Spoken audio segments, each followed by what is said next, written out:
उगा करे खणी बंगुले घरां ॿाहिरि कढी मुंहिंजो पुटु जेके विच वारा 8 ॼणा अथनि मुंहिंजे कपिड़ा फाड़े मुंहिंजे थुॾा हणी मुंहिंजे चंपा हणी मुंहिंजे कपिड़ा लाहे मुंहिंजे कुटियाऊं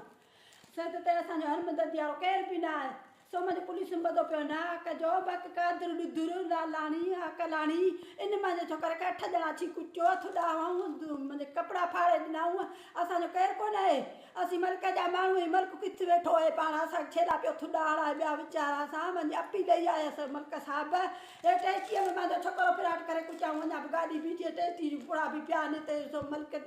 उन चवनि पुलिस वारा चवनि था मां कुझु बि कोन तुंहिंजो छोकिरो नाक जो ॿधो पियो आहे हाँ मुंहिंजी अपील करे मां पंहिंजो पुटु छॾाए ॾे काथे रखिजा तो वटि जेके गाॾियूं चूड़ा जूं भरियूं बीठियूं आहिनि से पंगुले ते कढ केॾा कयूं आहिनि मुछूं न पटे छॾी इहा चवंदासीं सत ते मां कहिड़ो ॾींदड़ कीअं छो इहो ॾोह कयो मुंहिंजो हिकिड़ो कमु आहे यार पुटु सो मुंहिंजो कुटे ॿधाऊं मां कहिड़ो ॾोह कयो आहे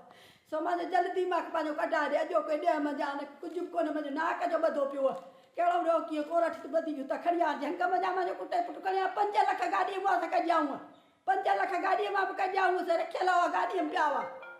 से त ही जो टेस्टी है मिठी हे पुड़ो अपे ते हुन पियो सो कढी हथ बंगुले ते जेके चूरो कादर लायो बैठो या पुलिस कोन थी ॾिसे इहो कोन थो ज़ाहिर करे पुलिस जो को बि ॾोह कोन्हे मर्कज़ जो को ॾोह कोन्हे वीचारा इहो कमु कयो साईं या अपील थी करी मुंहिंजो छोकिरो अॼो के ॾेम कढी ॾियां वेठी आई थाणे ते वेठी आई मां कहिड़ो ॾोह कयो कीअं करी छो करी छोरी निंदड़ की मुंहिंजो 8 ॼणा अची कुटियो अथनि त क़ुर पुॼंदो अलाह पुॼंदो मां कहिड़ो ॾोह कयो असीं त तुंहिंजा माण्हू आहियूं मल्क जा माण्हू आहियूं असां कहिड़ो ॾोह कयो मुंहिंजो नाक जो छोकिरो ॿधी झंग में कुटियाऊं अॻियां फिरी बंगुले जे सो कढी पंहिंजो हो सोपारी त मुंहिंजो पुटु जले कुटियाऊं पुड़ा जेके आज़म खणायो आज़म जो आज़म ॾिनो पुड़ो बि आज़म लॾे ॾिनो हुन कोन खाओ किरियाऊं सदर पुटु आज़म जो तुंहिंजे किरियाए मां मुंहिंजो पुटु अकलाणी बचे मुंहिंजो लालाणी बचे मुंहिंजो पुटु कुटायाऊं अनली ख़ासि केली पठाणी ख़ासि केलाणी तुंहिंजो पुटु हाजी महमद बश्क ख़ासि केली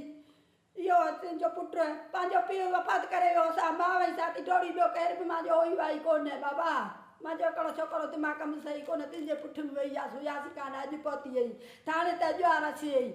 मुंहिंजो पुटु ॿधी कुटे पुछड़ो करे खणी आवा हले मुंहिंजे टेस्टीअ में टेस्टी आहे मूंखे पुलिस वारा कढी ॾी त हिन मां मां को ॾोह कोन्हे नाक जो ॿधी खणी आवा ॾे कुझु बि न हिनखे नाक जो कुटियाऊं हा ॾिनेर पराए पुए में ना खुदाए मां कुटाए मज़दूरी पिया हो ॾिनेर उहो हिन जो को बि कसूर न आहे मां थी ॻाल्हाई सा पठाणी थी ॻाल्हाई ख़ासि केलाणी असीं साहिब मल्क जा माण्हू आहियूं मल्क किथे आहे किथे न आहे जो ॾुधर तो असांखे कुटाए पियो लालाणी था कुटीनि असांखे ऐं अकलाणी था कुटीनि छे था खाइजनि सॼो ज़ालूं या आहिनि बड़ो था कनि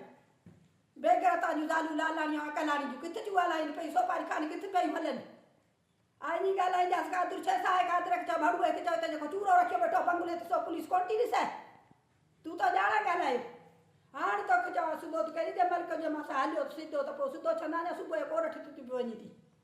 इहा मुंहिंजी अपील आहे मुंहिंजो छोकिरो कढां वेठी आई थाणे ते हाणे इहो मुंहिंजो छोकिरो मां कढी ॾियो साईं ॾे अपील आहे मुंहिंजो नाक जो असीं तुंहिंजा माण्हू आहियूं हाजी जो ख़ासि केलीअ जो पुटु पठाणी मुंहिंजो नालो ख़ासि केलाणी कुर्बान ड्राइवर ख़ासि केली गाड़ी सुसकी फिराट में झले कुझु बि न आहे सोपारी टेस्टी आहे मुंहिंजे हथ में कागर पटी पुलिस वारा मूंखे ॾिनो नाक जो चऊं तुंहिंजो छोकिरो ॿधो पियो आहे मां इहा मुंहिंजी अपील आहे